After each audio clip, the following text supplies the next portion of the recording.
तुम्ही ज्या हप्त्याची आतुरतेने वाट बघत होते ना लाडक्या बहिणीनो, 1500 रुपये आज आलेच.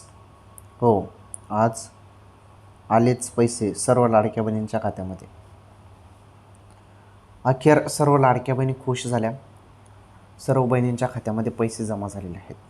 अत्यंत आनंदाची बातमी तुम्ही सर्वप्रथम आपल्या चॅनलवर बघत आहात, त्यामुळे या व्हिडिओला लाईक करा पहिले. तर सर्व पात्र बहिणींच्या खात्यामध्ये हप्ता टाकण्यात येत आहे. हे बघा, तुमच्या खात्यामध्ये जर अजून पैसे आले नसतील तर आता हळूहळूपणे हप्ता येणे सुरू झालेला आहे. असं नाही डायरेक्टली सर्वांच्याच खात्यामध्ये पैसे येऊन जातील, हळूहळूपणे सर्वांच्या खात्यामध्ये पैसे जमा होणार आहेत. ओके, त्यामुळे आज काही बहिणींना, उद्या काही बहिणींना पैसे येत आहेत. ओके, तर राज्यातील सर्व बहिणी खुश झाल्या, कारण अखेर ऑगस्टचे 1500 रुपये आता कोणत्याही क्षणी तुमच्या खात्यामध्ये येणे सुरू होणार आहे, जरी आले नसतील तर, कारण सुरुवात झालेली आहे आता.